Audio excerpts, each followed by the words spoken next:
Welcome to the Greenwich Sentinel's Video News. I'm Taylor Knight. Over the next hour here on GCTV, we will have the latest news stories, sports coverage, and interviews with the people who make Greenwich great.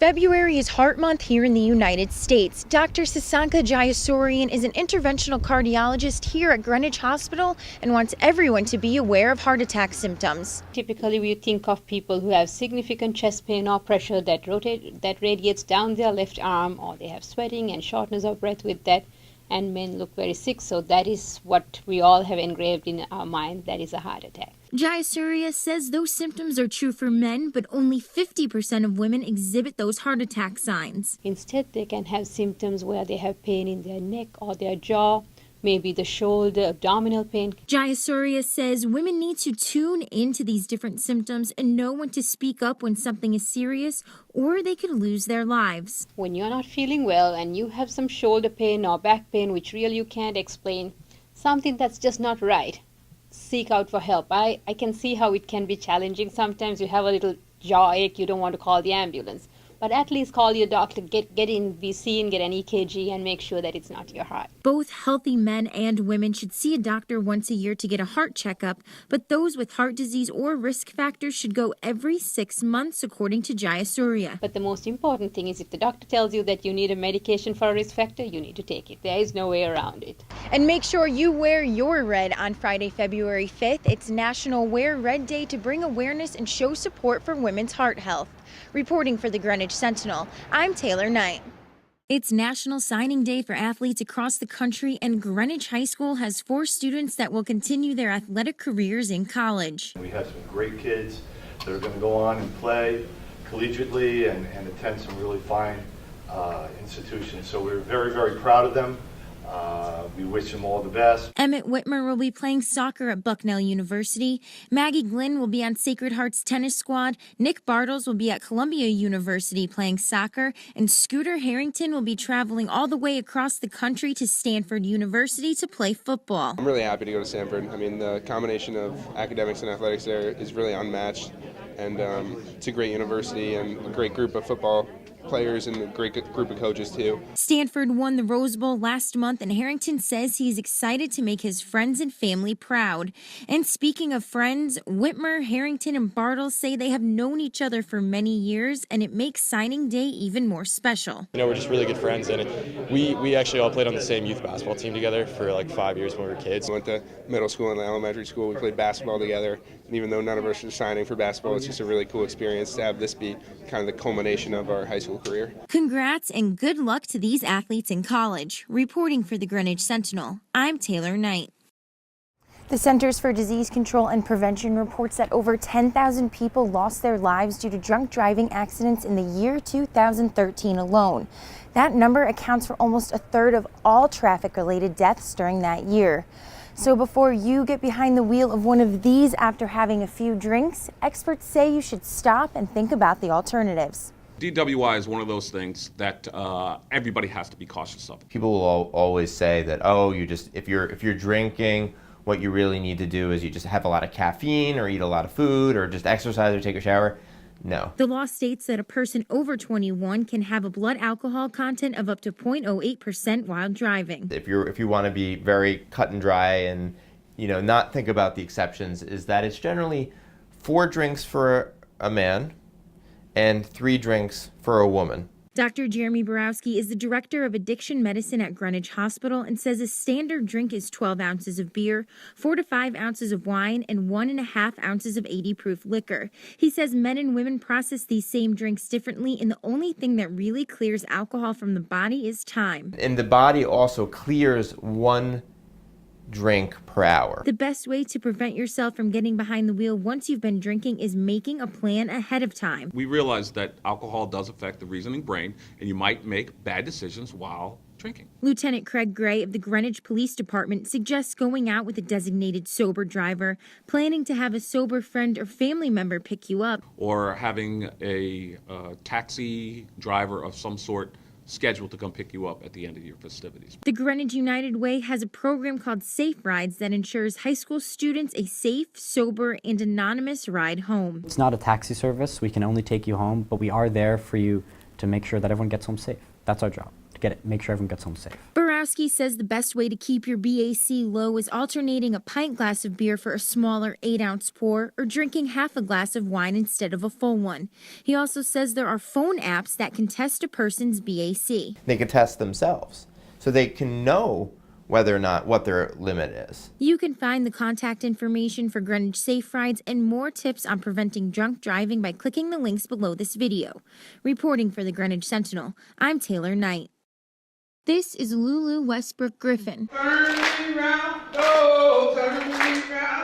She was one of 32 girls that got locked away in an old Civil War stockade back in 1963 for protesting segregation in her hometown of Americus, Georgia.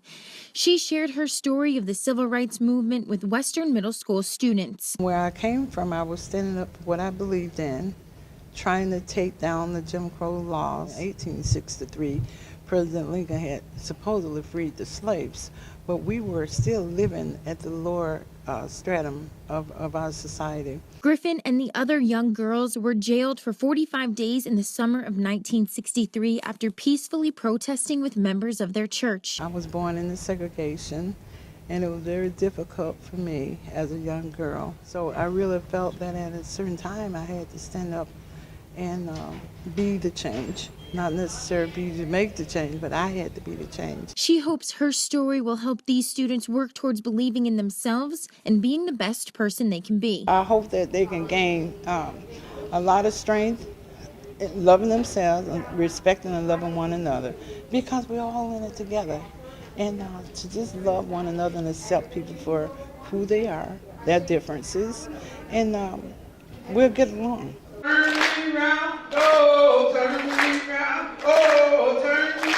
Reporting for the Greenwich Sentinel, I'm Taylor Knight.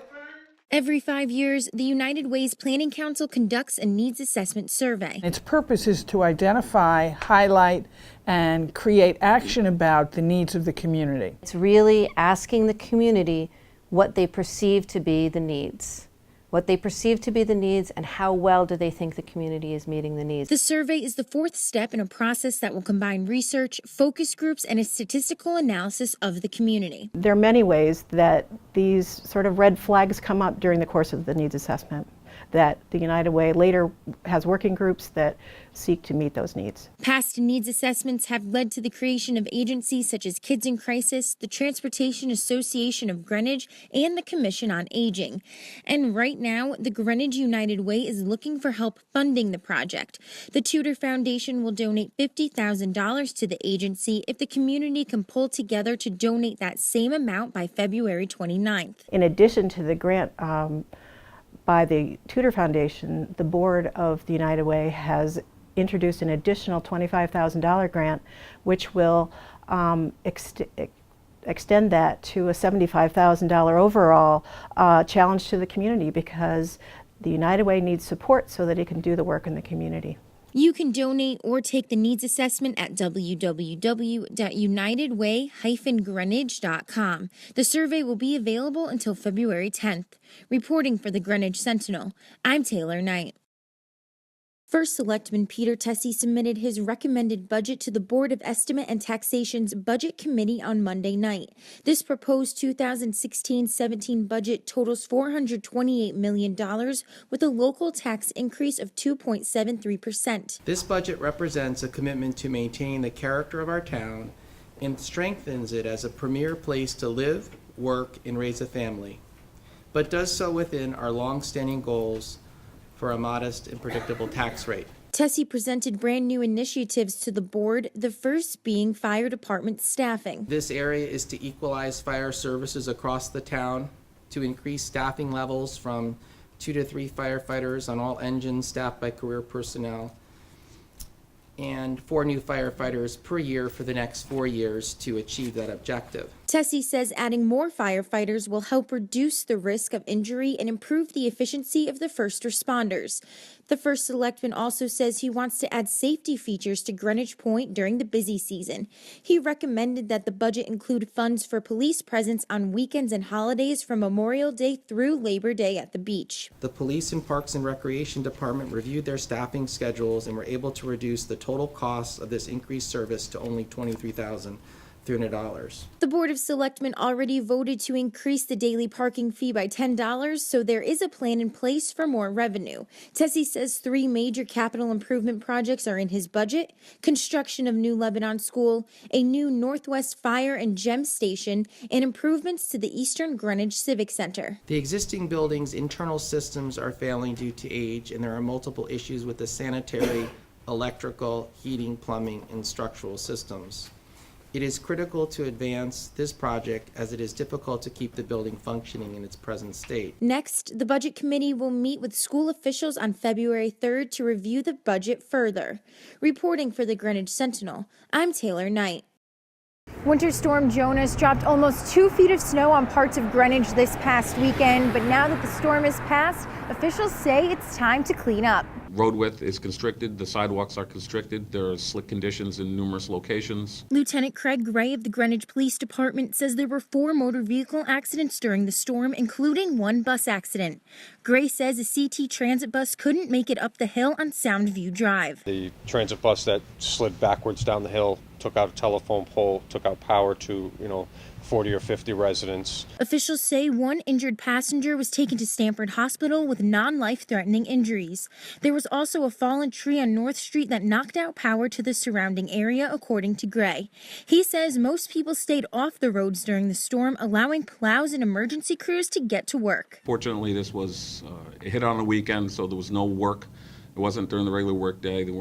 Schools weren't in session, so there was just a natural less amount of people that had to be someplace. And just because Jonas has passed doesn't mean it's all over in Greenwich. Residents are now tasked with shoveling. Gray says you have 24 hours after the last snow has fallen to get your sidewalks cleared. If the roadway is restricted in any way because of the snow, and then you have a pedestrian in the snow and drivers driving, that's just a recipe for disaster. We encourage all the homeowners and business owners, if you have a fire hydrant near your property, take the time and shovel it out. It'll really help us out. Assistant Chief Robert Kick of the Greenwich Fire Department also wants to make sure residents clear out a path to the front and back entrances of their houses. In the event there is a fire or a rescue scenario at your structure, the firefighters need to be able to get around your home. So again, I don't shovel all the way around my home, but I do shovel the back walk and the front walk clear so there is a front, a good clear path to all the exits. Officials also say that you should be aware of the possibility of sun glare off the bright snow and black ice due to melting and refreezing. The Department of Public Works will be continuing to clear snow off the road, so be on the lookout for no parking signs. Reporting for the Greenwich Sentinel, I'm Taylor Knight. Behind me, members of the Greenwich Panthers girls ice hockey teams are getting some special ice time with professional women players from the Connecticut Whale. One of those rare moments where, kids in our community get a chance to interact with professional athletes. So I'm really excited. It's always fun to get out with younger girls and kind of inspire them and show them that we're still playing at our age so that they have something to work towards and, just have a fun time out there. The Whale players taught the girls skills like stick handling and skating techniques. It was awesome to skate with them. They were all really good. And it was nice to have somebody to look up to, who you could maybe relate to. 2015 is the inaugural season of the National Women's Hockey League, in which the Whale play.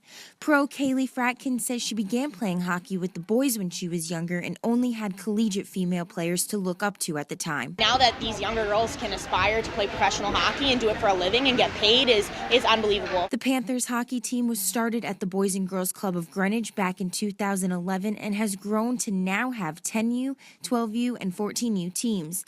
The youngest girl out on the ice with the Whale was just 6 years old. You can start at 6 or 5 or 4 and really skate all the way professionally and be paid for it and recognized and compete even after college. And we're so happy to show our girls that this is a possibility. Whale players say getting out on the ice with the Panthers brought back memories of playing youth hockey. It reminds us that we're out here to have fun and that even at our age, we're still having fun with it too. And with this new professional women's league in the United States, Whale players say the Panthers have a lot to look forward to. They had some really good players out there, so if they keep it up, they could be right in our shoes someday. Tryouts for the Greenwich Panthers teams began at the end of March. You can register and get more information at www.greenwichblues.com. Reporting for the Greenwich Sentinel, I'm Taylor Knight. Syria might seem like it's a world away from us here, but to one Greenwich woman, helping Syrian refugees is a cause close to her heart. Monica Garrido, along with 4 other women all across the United States and London, are working to improve the lives of refugee children with their organization, One Refugee Child. We are a humanitarian grassroots organization that raises funds to better the lives of refugee children. Currently, One Refugee Child is concentrated on the children in Turkey and Greece. They've faced traumatic circumstances in their lives. Their country is at war. They can't sleep at night because there's bombings, there's shellings, their neighbors are getting killed, and the parents choose to leave. They have no choice. So to choose to put your kids in danger, to leave something that's even worse, it's just, they have no choice. They have no choice but to make this dangerous trip from where they are to potentially a better life. Garrido says refugees pay large amounts of money to take a raft out and away from danger. When they arrive in the new country, they live in tense and harsh conditions. There's no heat, there's no electricity, there's been actually a lot of deaths from hypothermia. One Refugee Child is currently working on a few different projects like collecting winter clothes, boots, blankets, and strollers for the refugees. We started off with a stroller project. The goal is to raise $10,000, and we've raised $3,000 so far. We've handed out about 200 strollers. One Refugee Child is also working with the psychologists at a camp named Pipka that focuses on recovery for families that have been broken apart and children who have lost their parents. He's working with us to figure out what the children need to recover, to potentially be able to move on. The goal for that camp is $10,000 as well. Garrido says they have contacts in Turkey and Greece who hand out all the items to the refugees. She believes the women involved in this organization are passionate about these children because they are all moms. What if it were me? What if it were my children? What if right now there were a catastrophe outside and I had to just pick my kids up and walk out the door and go, get on a boat? So we're all driven beyond something that you can really put into words. You can help refugee children by going to www.onerefugeechild.org and donating to the project of your choice or starting a fundraising campaign. Garrido also says you can spread awareness by liking the organization on social media and sharing posts. Reporting for the Greenwich Sentinel, I'm Taylor Knight. Members of the representative town meeting were sworn in on Tuesday night for the new term, and one of the newest members is also one of the youngest members of the RTM. 25 years old. I grew up in Rybrook, New York, and I moved to Greenwich 2 years ago. Granite Balademe's interest in the town was sparked after talking with a customer at his family's restaurant Alba's in Portchester. He was asking me if I was looking to get involved, and I told him I was, and one step led to another, and here I am. The RTM is made up of 232 people in 12 districts. The members are elected every 2 years, but some may not be able to complete a full term. And they step down. And then it's up to each district to fill the vacancy that was created. Probably over the course of a term, probably every single district fills a vacancy at some point in time. Balademe learned of one of these vacancies in District 10. I went to the District 10 meeting, and I sat in on the meeting. They were kind enough to let me sit in. I sat off to the side, and once they finished their meeting, I sat at the table and I gave a little speech, told them about myself and how I wanted to get involved. They voted there and then, and was fortunate to get elected. Now he's a member of the RTM and says he's excited to bring fresh new ideas to the table. It's a new generation, so it's good for us, fresh out of college, new ideas. Everyone wants to make a change, and it's good to get involved. First Selectman Peter Tessie was elected to the RTM when he was just 18 years old and has some advice for current young members. Do a lot of listening. Listening is one of the best ways to learn, and also by listening, you're in a position to later lead. If you are interested in getting involved, you can check for vacancies at www.rtm.greenwich.org. Reporting for the Greenwich Sentinel, I'm Taylor Knight. We would like to thank Greenwich Community Television for their dedication to the community and for allowing us to share our content with you. And be sure to check the Greenwich Sentinel and greenwichsentinel.com for the latest news, sports, and events happening around town.